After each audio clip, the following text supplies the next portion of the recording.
Yo, good day, gents and ladies, and welcome to another episode of RoadFS Detail Memoirs. And it is a special edition. It is continuation of our Business 101 series with, of course, Rod and me, and of Prentice course, St. Clair. the man, the myth, the legend, Mr. Prentice St. Clair. How are you today, buddy?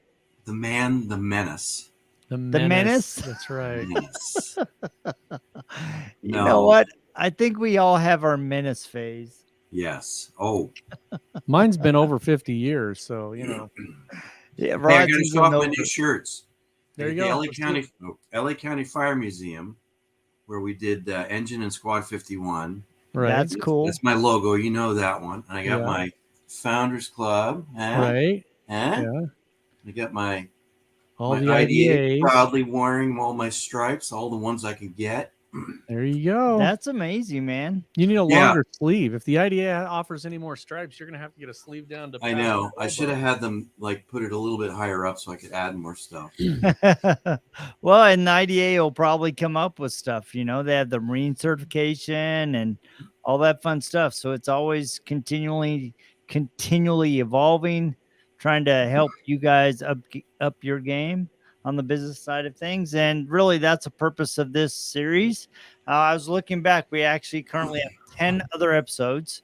So I will put a link to each one of those. And we are talking about everything from insurance to scheduling to every little aspect of your business. And Prentice is kind enough to give us of his time, and so that we can bounce ideas off to help you. Just remember, it's one man's perspective, okay? Well, it's actually three men's perspective. So obviously we're going to give you our experience and you're bringing your experience. And so today, what are we talking about? Talking about supplies. Supplies. How do you make sure your supplies are always there? What do you need to start? Yep, I see that a lot. I see that as a big question on forums. Is I'm thinking about opening a detail company. What is the minimum that I need? Yeah, that's a good thing. That's a good question. A minimum setup. Of course, it always depends on what you're going to do. Now, when I started, let me just tell my story. When I started, I was a mobile detailer, and it made sense to me to start with car washing because it was a service that people really liked to have performed at their house, so they didn't have to go to the car wash. And when I started full time, I already had a book of customers that I'd been taken care of on the weekends. So it was pretty easy for me to start there and then ask for referrals and increase that business. And pretty soon I got to the point where I had days and we talked about this in the scheduling podcast, days in different neighborhoods so that I could go to one neighborhood for one day, go to a different neighborhood for another day. I wasn't running all over the county, from this appointment to that appointment to that appointment. But that initial setup was minimal. I understand these detailers who get started and they look online and look at YouTubes and they look at Instagram photos and they see these, 6-digit setups in a van or and it looks great. And but boy, that's a lot of debt to carry when you're just starting out. And I found out early on, and I'll, full disclosure, I never had a water tank. And I had a generator, but I really didn't use it very much because I did a lot of residential detailing. And honestly, nobody ever complained that I used their spigot and their power. Not ever once did somebody say, well, you don't come with your own supplies? I don't understand. In fact, usually it was the spigot's over there and the outlet's over there. Help yourself. And the fridge is in the back. It's got beer in it. No, I'm just kidding. I didn't like to drink during when I was working anyway. But so, if you're just starting out and you're consternated, is that a word, about, do I spend tens of thousands of dollars on tank, pressure washing systems, pumps, generators, all this stuff? You don't have to do it that way. No. Yeah. Really, the important stuff with detailing is the chemicals that you have and the small tools that you have. That's the important thing. That really makes the difference. A small steam machine or even a small hot water extractor will get you through for years. It doesn't have to be some giant machine that has 13-gallon capacity and can suck your socks off, right? Yeah. So Right. keep that in mind when you're just starting. If you're on a budget, you're better off establishing your reputation. That's really what's important, is your reputation of providing great service. And so what you have on your rig or in your shop is not as important at the beginning. Now, as you get more sophisticated and you have the funds to invest in better equipment, by all means, we want to do that.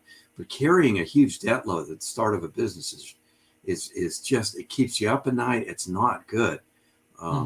Yep. And I know some people that actually still to this day, and they're not new, but they've removed washing from their list of services. They do rinseless only. And it's specifically so they don't have to carry a tank. They have a rinseless wash setup. They have a minimal amount of water just to dilute it and to mix it. And then they are doing a lot of maintenance stuff where they don't have to. And it also saves time doing that. So I mean, I'm not recommending somebody who does that out of the gate if they're first time doing it, but it is one way you can get on a routine of doing maintenance washes with a rinseless wash, and you have to carry a minimal amount of product. I got a more self-disclosure. I was hesitant about rinseless washing until about 6 months ago, honestly.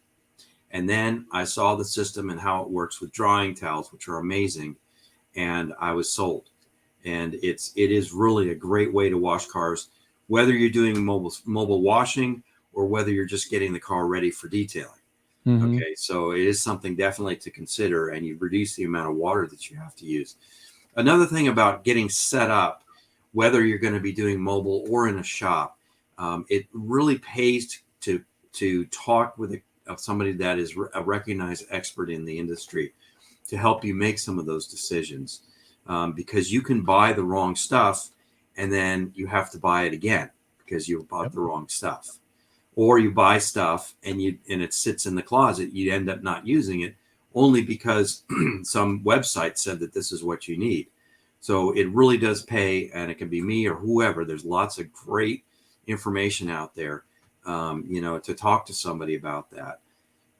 Really what we're trying to do with our supplies is maximize our efficiency, which is how fast we get things done, and maximize our effectiveness, which is how well it gets done. So my tagline for my consulting business, the consulting side of my business, is I want to help you get better results faster. That's what you want to achieve. So there are times when an investment in a piece of equipment will help you do that, get those better results faster, and it makes sense. But when you're first starting up, you don't have to buy the biggest and the best and the baddest and the greatest. Just something that's going to work with you while you establish your reputation. And then when you have the money, you can upgrade your equipment and your systems. Yeah. The other thing I wanted to throw in there, which we talked about in one of the earlier first 10 of these, is the other thing people have got to do, whether you're just starting out or you've been doing it for 20 years, is make sure that you are charging for your supplies. Washing a car, no matter what your price for a basic wash, it has to include your supplies and your consumables. If you're not doing that, you are leaving money on the table. You're not doing this for free.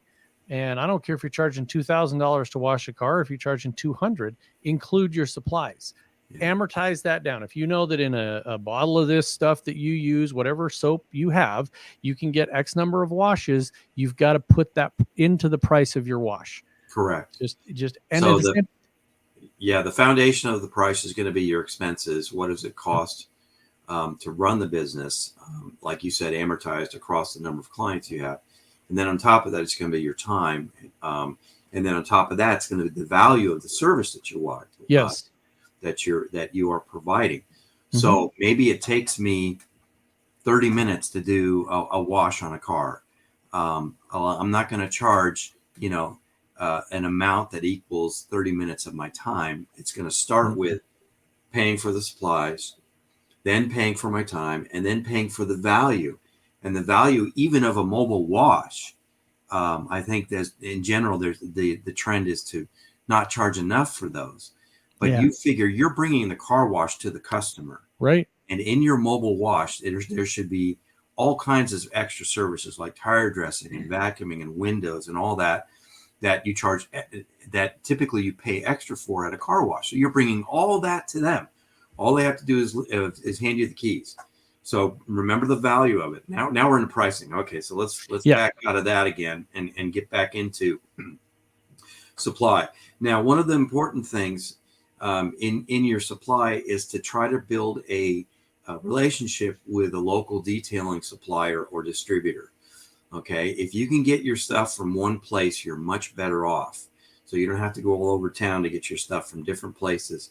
And that relationship, which will be built hopefully on friendship and being cordial, and being loyal to that distributor, can have benefits in the future. Let's say you've hit a rough spot and you need some help, and maybe they can help you out. I don't know what that help looks like, but if you don't have that relationship, you got nobody to go to, and your distributor wants you to succeed because that means you're going to come back and buy more stuff from them. So, and hopefully they're offering some kind of training along with the distributorship and showing you how to use the stuff to get the maximum benefit out of it. Now, I will tell you that one of the early investments in detailing should be a ton of towels. Okay, towels are critical in detailing, and you need to have separate towels for separate activities. The obvious one is windows. You've got to have separate towels for windows, and they've got to be kept separate. Even when they're dirty, keep them separate. Well, actually, especially when they're dirty, keep them separate. Wash them separately, and then store them separately when they're on your rig. And how many towels should you have? In my opinion, you should have enough towels to have the day's supply in your shop or on your rig, plus enough that can be in the dirty bin, plus another set that's in the washer being washed. So that's probably 3 times the amount of towels that you probably need for today's work, if that makes sense. Yep. So it's going to cost a lot of money for that initial setup of towels. And I think that people, I'm glad you brought that up. We're going to be doing some segments specifically just on microfiber this month. But people have some things that I think are important here. Towels are one of your supplies, and you still, in that part where you cover your overhead, you got to charge for your towels. They're going to wear out. Yeah. But as far as supplies go in towels, a lot of people are real critical about this company or that company, or I buy these, or I just buy the cheap, crappy Costco ones. I think everybody has the cheap, crappy Costco ones, or what I call a utility towel, and they're great for exactly that, for utility. Wheels, undercarriage, under the hood, the jam in the trunk, up where the hinges are, where they're going to get nasty and they're going to get some oil or grease on them, things like that. Those utility towels are fine. I have no problem. I purchase Costco towels, and Levi Gates is a friend of mine. I get tons of towels from the rag company. We get some demo towels. We get all kinds of stuff. I have Costco towels because I use them as a utility. I would never put them on paint when I'm doing polishing. It's not the function. It's just like, I look at it just like clothing. Your towels are like your clothes, okay? This is a t-shirt. I'm not wearing this to a funeral. I have a button-up shirt that I wear to a funeral. I don't clean cars in a button-up shirt with a tie. Different clothes, different function, different towels, different function, and keep them separated. It's one of the reasons that all of the towel companies have different colors, so that it's easy for us thick-headed guys to understand this color goes with polish, this color goes on wheel. And and colors are important, especially if you have employees too. So if you glance over and somebody's got a whatever the color is, like a gray towel on the windows, you go, dude, that's not a window towel. Dude, that's not a window towel. Yeah. Yep. Okay. So you should have, at a minimum, you need window towels. You need a towel that you use on interiors. You need a towel that you use on the painted body panels of the car. Yep. And then you need, like you said, sort of a utility towel. And then if you have a steamer and you use towels with that, you probably got just separate white terry towels from your regular big box store. So there's a lot of different towels. And then if you're doing coating, it's a whole different ball. Oh yeah. So a whole different set of towels that are only used in coating. Yeah, and then they go in the trash. Right. They Well, don't go to utility. They can be used a couple of times, then they're utility, then they're trash. yeah, I've gotten around that. There's some really great microfiber laundry detergents. There's at least 3 companies that I know that have really great microfiber laundry. And if you soak those coating towels in When that they're laundry wet? soap overnight, yes, right Okay, after you use them, and then you throw it in the washing machine, you're going to recover at least 2/3 of those towels. And remember, the towel, if you fold it if you fold it twice, you've got 8 surfaces. So what do you use your coating towels for? That towel 1 in the coating Mm-hmm. is that side is going to get crunchy, but there's 7 other sides you can use on that towel. No reason to throw it away necessarily. Yeah, just as Yeah. long as you're doing it like you're saying, you've got your you've got a system and you know where it's going. And that's Right. I think it seems like a lot, but it really does help in when you're talking about supplies and the cost of them. It's your biggest cost. Besides the equipment, besides a steamer, besides an extractor, and It's besides huge. a polisher and your van, Yeah. it is your next biggest expense, but it's the one you go through the most. You go through Yeah. a ton of those. And, we've all taken a really nice towel and dropped it in the dirt and said, oh, okay, it's gone now. And, and I'm the guy that's picking the crust out of it going, I can make this work. But it never ends up on the paint again. But No. so But it could be utility towel. And I'll tell you, I recently wrote an order for a 6-bay detail shop in New Jersey that we're helping to refurbish. It's been a 6-bay detail shop, 12 employees. They have one little small wall cabinet that's not even filled with towels. That's all No. and I said, you guys are out of your mind. What are you doing? And they're complaining that they can't get things done fast enough, and they're constantly fighting for towels. And so I wrote an order on. I think it's about $6,000 worth of towels that I'm suggesting that they buy. Now they're not going to have to buy towels for years if they do it the way I'm talking about, and if they maintain the towels, which is part of your supply routine. Is how do you maintain it? right. So And you get mentioned the right kind of laundry detergent. You cannot use powdered laundry detergent. You should not use your household laundry detergent to wash your microfibers. You need to get the specialized laundry soap that's just for microfibers. It really works.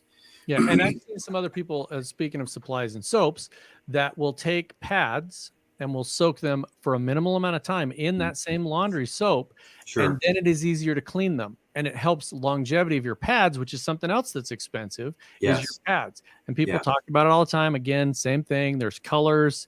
There's different, they're used for different things. And everybody's got, it's cut like a waffle. It's got holes in it. It doesn't have holes in it. It's so the same is true with your pads. You're going to want to take care of them, dry them out, have a good way of cleaning them, Yeah. and keep a and constant supply. You need a constant supply. Yes, you need a good number of each of the type of pads that you're going to use. You don't want to go chintzy and buy 2 at a time, because you're going to need more than that. You need more than 2 when you're buffing one car.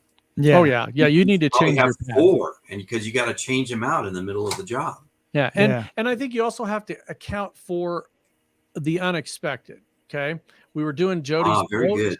We were doing the Jody's boat down at the rag company, and he's got a back deck on it, and there's a little tiny edge that needed a little tiny pad. Yep. And it was gone. It was just gone. He just took a wool pad and turned it into a little piece of Velcro Shreds. in 2.3 seconds. So you've always got to account for that. I'm laughing because we've all done it. Yeah, you Yeah. grab another one. I destroyed a blueberry pad on a frame. I was polishing a powder coated frame on a hot rod, and it's powder coated. It's all smooth, right? No, there was a little welding burr sticking up, and as soon as I hit it, I just watched it turn to. It looked like I just exploded a Smurf. It just blew everywhere, and it's gone. So. Yeah, it's a bummer. Yeah, it's $12 or $15 down the drain, but okay, grab another one, move on. And especially if you're mobile and you don't have all of your supplies with you, you've got to take at least several backups with you in case something does happen. Yes. And you don't know what you're going to come up against when you're out on the road. I hate being out on the road and not having, darn, if I only had that, I could have charged extra to do this service. So it's always a balance, because you don't want to carry everything, but on the other hand, you want to be prepared in case something comes up. So we've spoken about some equipment issues. We've spoken about towels, specifically pads. How about chemicals? Let's talk about Mhm. chemicals. Yeah. Okay, the number one thing with chemicals I'm going to say is you should be buying your chemicals from a reputable, world-renowned chemical supply company, and there's plenty of them out there. There's no excuses for, oh, I don't have a good supplier in my area. And if you got to order it online because you're in a remote area, you got to order it online. You cannot be going to the 99-cent store or getting stuff from Kmart. Oh, I shouldn't say that. Well, Kmart's not around anymore. Or Sears. How about Sears? There you go. You know what I mean? You can't go to the Yes, retail store and buy your stuff and use, little bottles of stuff that you pay probably 4 or 5 times that you should be paying for the quantity. Right. You need to be using professional grade products. And there's a number of reputable companies out there. There's the IDA has a whole list of chemical suppliers that you can go to figure out where you want to get that. But not only is that important from the standpoint of using products that were designed to do what we are doing, but also that company is going to stand behind you when you have issues with the chemicals. You can call them up and say, hey, I don't understand why this isn't working right. But also it looks good too. So if I show up with a bottle of Glass Plus and some Dow scrubbing bubbles and whatever else you want to get from the store, the customer is going to be like, wait a minute, I got that in my closet. Yep. Or Yeah. underneath my sink, I should say, to clean my house with. You're using that on my car, so you need to have that. Also, we need to work with stuff that is dilutable. So if whenever you're using a water-based product, you get the best value by far if you buy that product in a concentrated form, and then you do the dilution. Now, I talk about this all the time in training. Is a gallon of water weighs 8.3 pounds. It costs a lot of money to ship 8.3 pounds. So if I buy 1 gallon of ready-to-use, say, glass cleaner, okay, I'm going to pay for 8.3 gallons of weight to get that, or 8.3 pounds of weight to get that to my door. Right. Or I can buy a product that's dilutable 4-to-1 and pay the same amount of shipping. But I, in essence, end up with 5 gallons of workable product because I can mix the water in myself. Right. I think one of the things that's important, especially about dilutable products, is that you follow the manufacturer recommended dilutions, right? How many times have you and I been at somebody's shop and it's way too concentrated and they're wondering why Yeah. it's smearing or whatever? So, and that not only helps you, provide a better service, but it also helps you on the supply usage. Yes. Yeah. Yes, we're all standing around the wheel while Sam sprays acid wheel wash on the wheel, and we're wondering why we're all coughing. And I asked Sam, what the heck, did you dilute that? I said, yeah, 8-to-1. I diluted it 8-to-1. 8 parts water and 1 part acid. No, he did 8 parts acid and 1 part water. Water. Oh, geez. So, yeah, with the dilutables, always the bigger number is water. Just remember that. Right. So, Yeah. Right. And I think that's and important with because dilutables also, you can buy dispensing equipment now, either dispensing equipment that goes on a shelf. You can get carboys with spigots and dilute it yourself and have it ready to go. So you just take your secondary spray bottle up and fill it up. It's already diluted. You don't have to measure it out and pour it in and spill some and then try to fill it up and you got suds everywhere and all that. No. Get a preset dilution system. Like I said, it can just be a matter of gallon or 5-gallon containers on a shelf with spigots, or it can be one of the newer actual wall-mounted dispensing systems, which will save you a lot of time and a lot of money. And I would say I would recommend 2 things. One is have that dilution and have that mix done if you're mobile prior to going to the customer's place. Nothing looks less professional than you out there fumbling around trying to mix chemicals. You're still obviously straight on their driveway. Yeah, there's going to be a day where that might happen, and you might want to have a little bottle of the undiluted with you just in case. But get the dilution and everything done, have it in a bottle so that it looks professional, and so that when you pull up and you set up your thing, everything's lined up, all the chemicals are there, and you look like you have your stuff together. Right. And a couple of points on that. Yeah. If you have multiple people filling up their secondary use bottles, you should have one person that's in charge of the dilution station. Okay. And that it's either the manager, or in a larger shop, situation, I suggest that there's a shop manager who it's kind of like the old hall monitor in school. Yep. It's a shop monitor. That person makes sure that all the dilutables are diluted correctly, and they make sure all the supplies are in place and all that, so that you don't have 6, 7, 8, 10 employees doing their own thing every time they go to get something. It's all organized. Right. It's almost like they have to check stuff out. Right, because some people like to mix a little more, and if you're Yeah. doing stuff like a rinseless wash, mixing a little more can leave a ton of residue, and Right. then you've got a product that you don't think is working, but it's because you've mixed it wrong. There's a reason that it's 4-to-1 or 8-to-1 or whatever. Yes. And that reason is so that you get the correct dilution every time, and the product is consistent. I mean, nobody likes an inconsistent product, but if you're just sort of, that's good enough, and you go, that's not going to work. You've got to have measurements. You've got to, at the very least, you got to have a measuring cup that you can put it into and mix it the right way. Yeah. And the other reason that it's set up at that dilution rate is you better believe that company has spent time beta testing and checking that dilution ratio with actual detailers out in the field to make sure that's the best one to work with. So if you change it, if you make it more concentrated, you're just causing yourself trouble. At the most, if you make it less concentrated, that I'd rather do that than make it overly concentrated. But there, you might be losing some effectiveness of the chemical just because you're being cheap. You don't want to use as much concentrate. But if it's causing you to spend more time cleaning the car, you're not saving anything. Yeah. And really, let's be honest. If you're paying $20 for a gallon of stuff that's diluted 16-to-1, you're not saving any money by trying to dilute it more than that.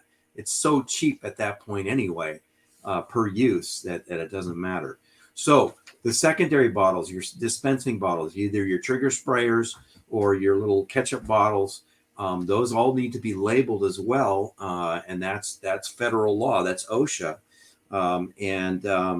the easy way to get by that is to work with a company that has pre-labeled bottles. That's the best way to do it. The labels have all the information on that they're supposed to, how to use it, what to do if there's an accident, all the safety information. And so it's all right there. When you buy those bottles once, you probably never have to buy them again. And it looks too, you open up the back of your rig or your shop has, your carts with all these pre-labeled bottles on them. They all look the same. You don't want them to all look exactly the same, but you know what I mean? It all has the same brand name on it. It all has the same look. They look uniform. Yep. Yeah, uniform, and it looks really professional. It's very, very cool. So then what about making sure you have enough of each product on hand when you go back to your supply cabinet? And what I like to do is have a cabinet which has my concentrates in it, or my supply of chemicals. My operation is pretty small, so usually the gallons are just fine for me. There's no sense in me trying to store 5-gallon containers. It's just, I might save a lot of money, but it's not worth it in the space that I'd have to dedicate. So a friend of mine and his father owned a couple of McDonald's franchises, very successful. And he told me about this concept in McDonald's. They have a build to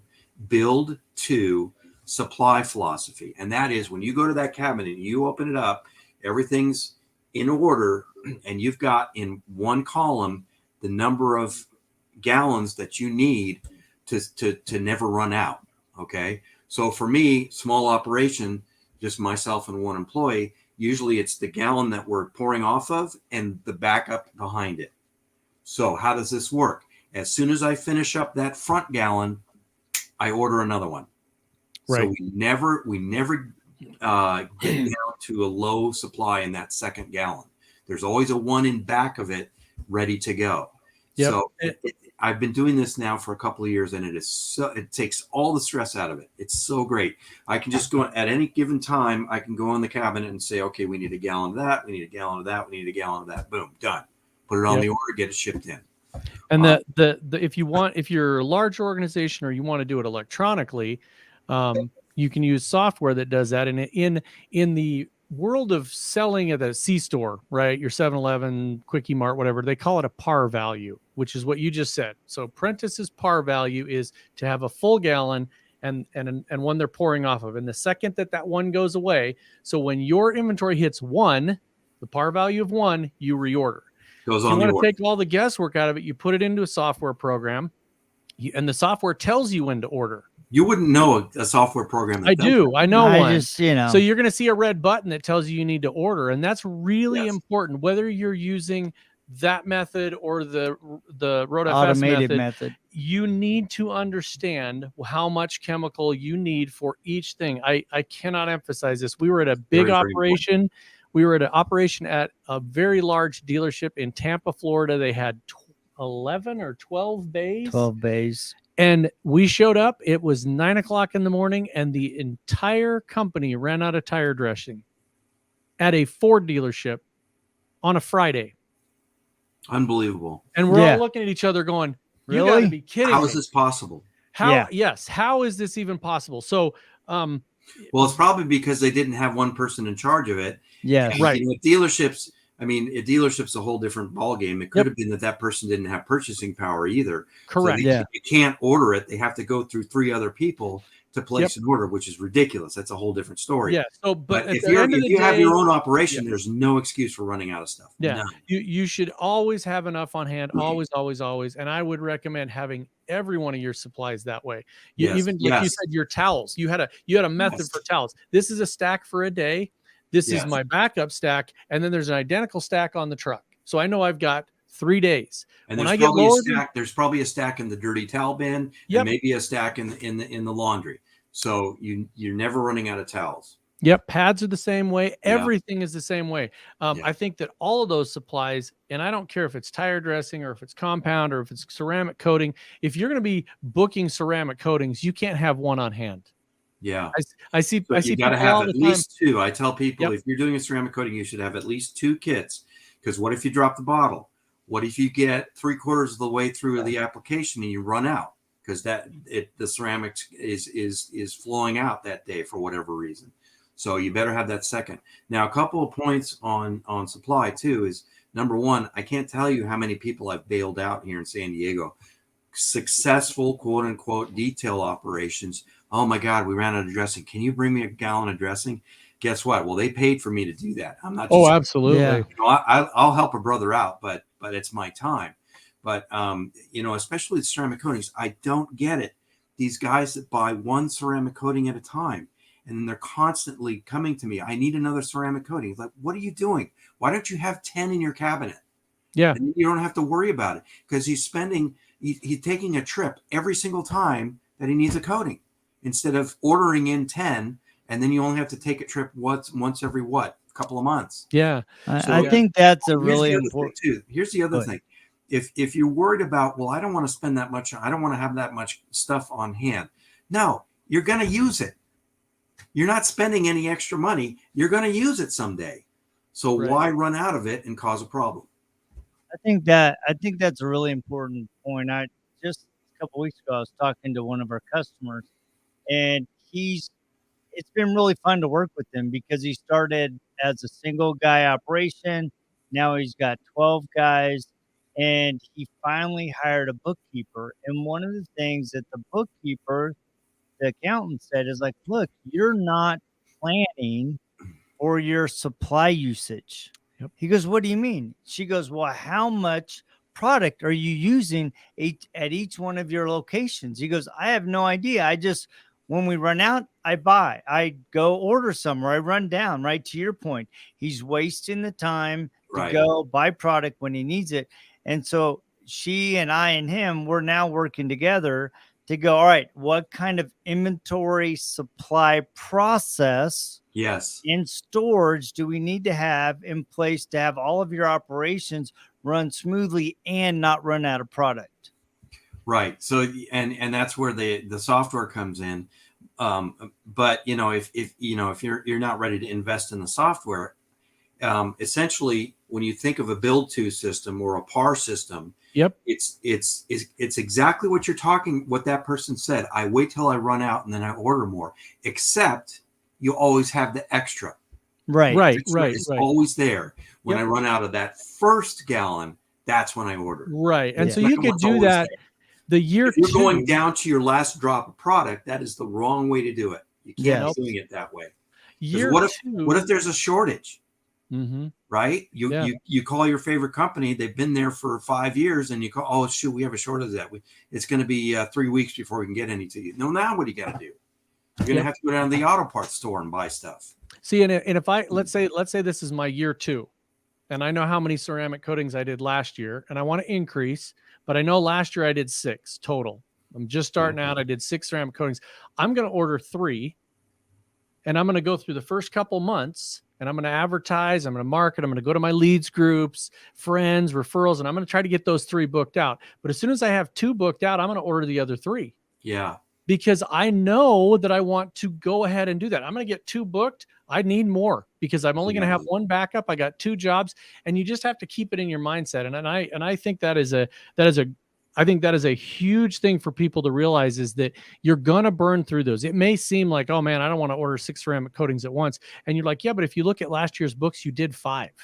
Yeah. That left you with 1 backup. So you're going to want to get in there and try to make sure that you are, it's in inventory management, they call it just in time, right? Yeah. I don't want to have a bunch on hand, but I want it just in time. I want that inventory there. So anticipate that. Look at your quarterly, look at your half a year, every 6 months, look at your 8 months, whatever, and try to anticipate when you're going to need to order that stuff so that you have it on hand. Yeah. And just in time has been a great model for a number of decades. Companies used to spend tons of money warehousing backup supplies. Mm-hmm. And the just-in-time concept is, no, I'm going to work with my suppliers to always have just the right amount of product to manufacture what I need to manufacture today. And the suppliers always bringing in just the right amount. There's a lot to be said with that. But there's also the importance of having enough backup in case the supplier can't deliver it for whatever reason. And these days, really, just-in-time is a dangerous model, because we don't know what the next shortage is going to be. Right. Okay, right. So if you're a detail shop, now this doesn't mean you need to have cabinets and cabinets full of 5-gallon containers. Again, it's just that amount that you need to operate, plus the 1 extra piece, Right. 1 extra supply, so that when you run out of that first one, you've got the backup and you can place the order. So that's really important as well. Yeah. Now, other supplies that you want to think about is supplies that make your working easier. For example, in a detail shop, we often recommend having a detail cart. So you can build that cart to take it over to the vehicle and move around the vehicle with whatever the activity is that you're working on at that moment. If you're doing polishing, it's the place where you put your polisher, where you have your backup pads, your cleaning tools, your compounds and polishes, your towels. It's all there on 1 cart. In my opinion, there should be nothing on the ground. No towels, no trash, no bottles, no machines. Everything should be on a cart or on a table or somewhere, but not on the ground. So that type of thing. You can also have like a housekeeper's caddy, the thing that has two wells and a handle in the middle. And you've got let's say you have an interior caddy. You have your interior cleaners, some scrubbing devices, some towels for the interior. You grab that out of your cabinet and bring it over to the car, and you have everything you need to do the inside of the car. Okay, instead of walking back and forth to the cabinet or even to the cart or back to your mobile rig, you just pull it out of your mobile rig and it's ready to go. So you can have different kits for different activities on the car like that. And then, I have basically my detail shop is on one of those Rubbermaid 3-shelf carts with bins on the sides. Everything that we need to use on an everyday detail, that stuff that we use daily, is on that cart. Specialty items that we only use every once in a while, that might be in the backup cabinet. Okay, but I'm not going to that cabinet every time I do a detail. And so that cart we can wheel to wherever the car is, and we're ready to go. Okay, So backup supplies are important. Make sure that when you're buying things like power supply, like extension cords, go to a reputable company that sells extension cords. There's a couple online. There's a couple of favorites, and spend the money on good extension cords. Okay, don't go cheap on extension cords, because number one, you need to have the right amperage delivered to wherever you're working. And usually that's going to be a 12-3, what we call a 12-3 with a triple plug. It has the ground and the 2 regulars. And it's nice to have a tri-tap at the end of it, lighted. It's always good to have lighted because you can see whether you got power or not right away. You don't have to guess. And a 12.3, which is the rating, is going to give you full power however long that extension cord is. If it's 25, 50, 100 feet, 12.3 is going to give you the right power. Because if you don't have the right power, it puts a strain on your machines.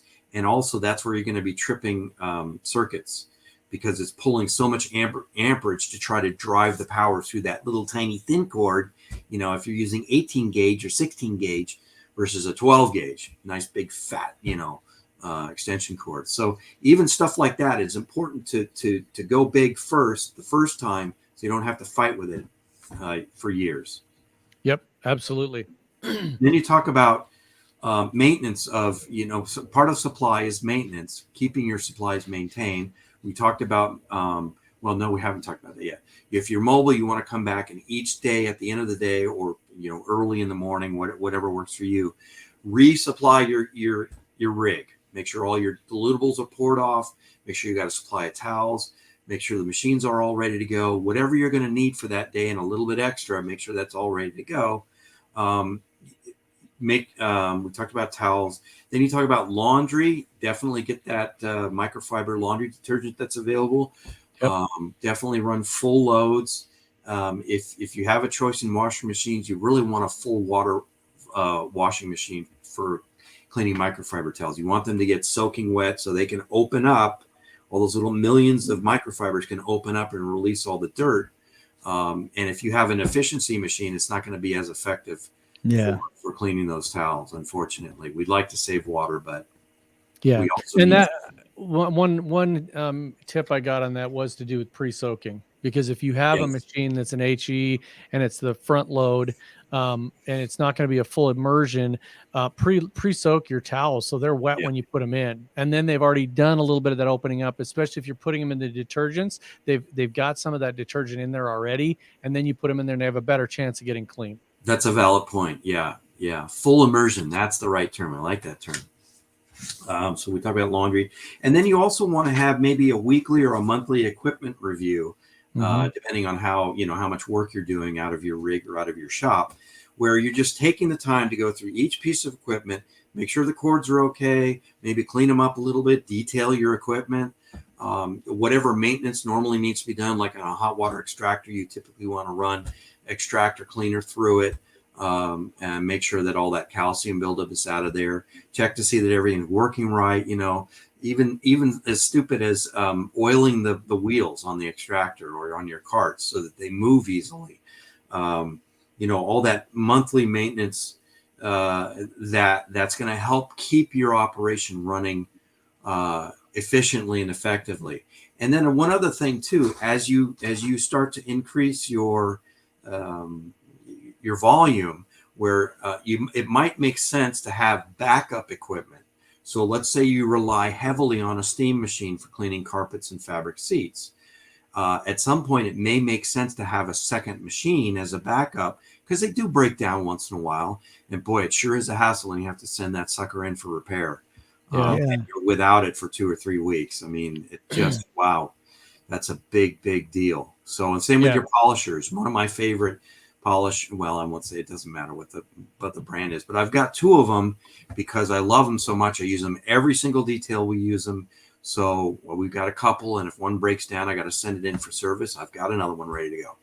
Yep. And I think one of the things too, you mentioned maintenance, right? And I think that is something that we all tend to ignore, whether it's in our equipment or even in our body, right? How many of you guys are investing in a simple thing like a stool or knee pad, your little knee pads that you can sit and kneel down, right? I think a lot of times those type things are overlooked as well, because ultimately you are the machine if you're the one doing the detailing, right? So make sure that you're investing in equipment that makes your job easier and gives you the longevity that you're wanting out of your career.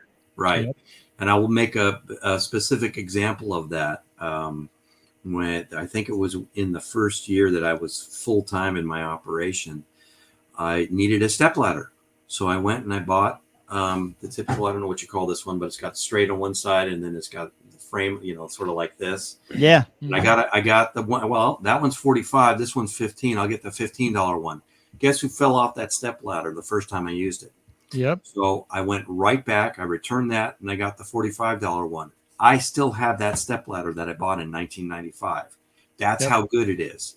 So step ladders, get the good ones. Spend the money on it. A good small step ladder can cost as much as $150, but if you get a quality one, you're going to have it for your entire detailing career. Yeah. Yep. And serve you very well. And I think people don't realize that as you're younger, you don't think about it. Oh, if I'm doing trucks, I'll just jump in and out of the back of the truck.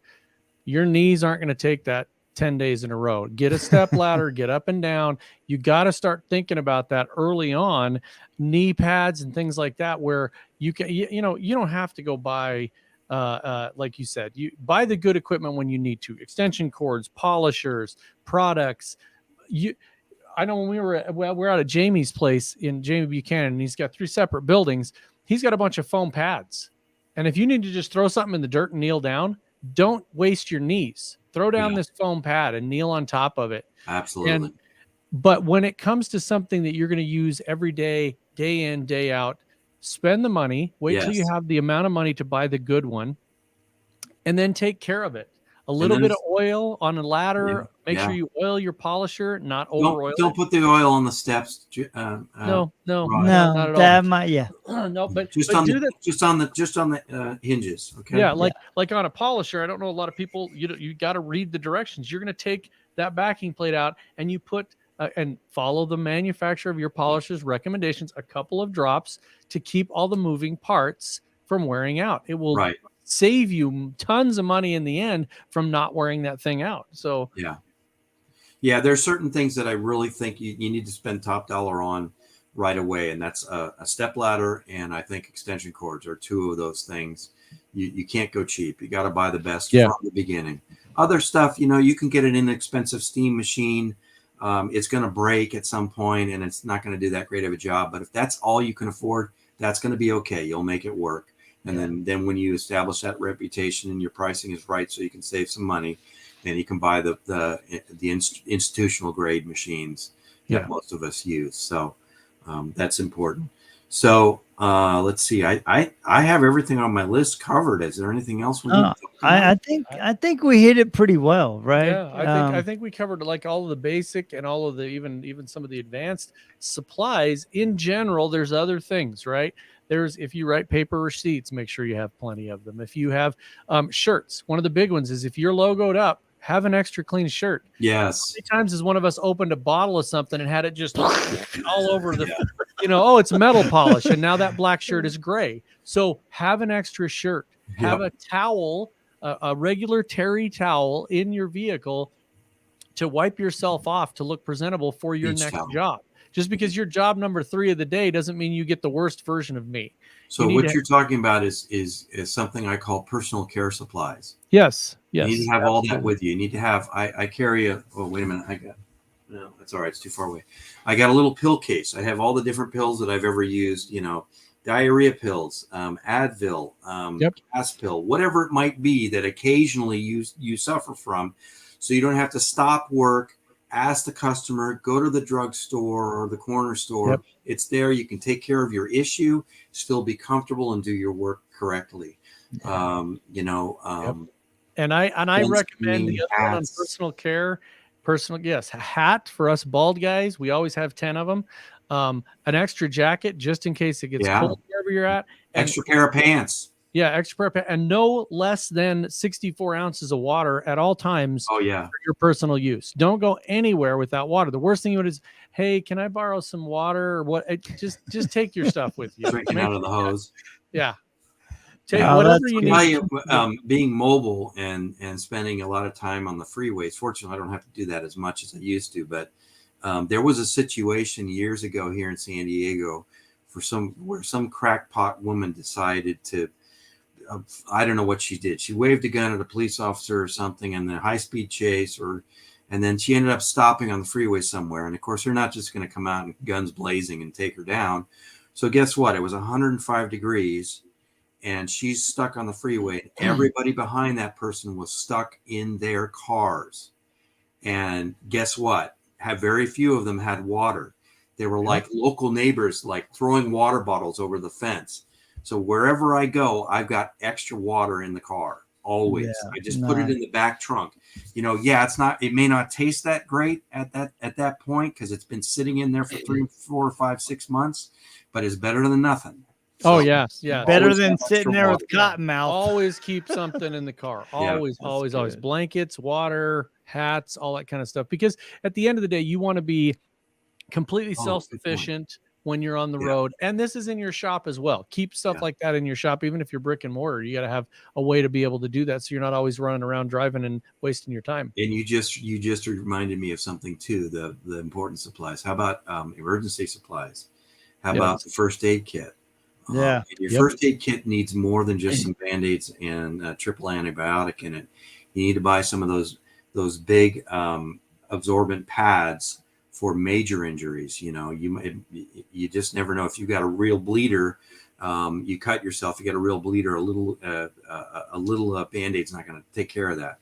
So you need those good first aid pads, sterile pads. What, my dirty utility towel's not going to work? The one that you just used on the seats. Yeah, that'll be sanitary. I like the window towels because that ammonia burns your head. Oh yeah, that's a good one. But that, and how about a fire extinguisher? Yep, absolutely. Right. Yeah, You could have a little engine fire that'll ruin your day, but if you can put it out, you're okay. Yeah. I've put out 2. Really? I've put out 2 engine fires. Yes. No kidding. Yep. Both with small fire extinguishers. One of them, the entire engine was engulfed in flames. How did you do it? Did you leave the hood down and just go through the? I had the one of them, the hood was wide open to start with. That was the easier one, except for the guy that owned the car was on fire. And the second one, the hood was closed. And so I hit the latch while somebody popped it, and I stuck my hand in there, popped the hood open, and put it out. Whoo, that's risky. So yeah, there's a lot of gas in the back of that thing. There is a lot. Yeah, geez, so you got to get it out. And it was at a storage facility. The second was at a storage facility. I don't know what would have burned up, but be all my careful. cars have fire extinguishers in them, you know, because this goes all the way back to like, I don't know, 1985 or something. I was driving on a road. I was going out to some place, and I'd be coming back later. And I remember passing by a van. The guys had the hood open, and there's a little bit of something, vapors coming out of there, and they're scratching their heads, looking at it, trying to figure it out. By the time I came back an hour later, the thing was a burned out Hulk. And if they had had a fire extinguisher, that wouldn't have happened. Yeah. Yep. So that's for your vehicle, but also the customer vehicle. What Exactly. I mean, if you accidentally do something and you cause a customer's car to catch on fire, I would much rather pay for a little bit of damage from a fire extinguisher on the interior than pay for a whole new car. Yes, there's that. And then the other one too is some way to jumpstart the car. Oh, that's a good point. That's another good one. Yep. Because you're going to run into probably 1 out of 10 times somebody has a bad battery, and that's good. You go to start that car when you're done detailing it, and it's got nothing. And there's another cool thing that you can have. You can have roadside service that offers battery exchange. I've used that a number of times for customers' cars because we'll be halfway through a detail. We just need to move the car, and it won't start. You put the jumpers on the charger on it, and it still doesn't start. And then you look at the battery and realize, oh, it's a 6-year-old battery. Yeah. Okay. So you call a customer and say, hey, look, I can have my roadside service come out, change this out. You know, it's my account, but it doesn't matter what car I'm with. And I'll just put that on your bill, whatever that charge is. And they love it. Like, oh, great. Then I don't have to worry about that. Right. Yeah, that's awesome. And the one that you mentioned that I'm going to mention to people, make sure we all have a smartphone now, but make sure you look up for any particular car before you start diving if it has a problem. I'll give you a perfect example. Early Porsche 996, 997s, and even maybe the 0.1s, the trunk or the frunk does not open if the battery's dead. And there's a special way to pull out a little pin and jump with a jump starter. You can give it just enough juice to pop the hood. You don't want to be prying on the hood or something trying to get into it. So do your research, find out what you need to do. A lot of higher end cars up under the wheel well will have a cable that you can pull if the trunk dies or if the battery dies and the battery's in the trunk. So just do some research before you start digging into something. Yeah. There you go. Well, that's cool, man. This was a really phenomenal discussion. I think it's one that a lot of new business owners don't really think about. And even, you know, after many years, they haven't really figured out a system, a way to manage it. So I think it's a really, really important topic. It's good for existing operators too. Oh, yeah. That maybe are struggling with certain things. Man, we're always running out of this. We're always running out of that. It seems like the guys spend a lot of time, you know, resupplying. Well, you got to figure out why that is and change it, you know? Yep. So, well, thank you so much. Guys, if you don't know Prentice St. Clair, I'm surprised, but he is part of the IDA. He runs a consulting company. Detailandprogress.com is his detailing. There's his phone number. And of course, you got me and Rod, who are always willing to help. If we don't know the answers, we know the people to get the answers. And we just appreciate you guys tapping in every week. Anything you got? Nope. Tune in again. We'll have another couple of these. And if there's any topics that you want to see us bring up, let Prentice or ourselves or anybody shoot us an email, text, smoke signal, whatever you need to do to get a hold of us. And we will be glad to bring up that topic. And please remember to like, share, and subscribe. I mean, we're really trying to build the YouTube channel. So please go out there, subscribe, and because it helps us reach more people. And we want to thank you guys for tapping in. And we will check you same time just next week right here on Detail Memoirs. Thanks. See ya. Prentice.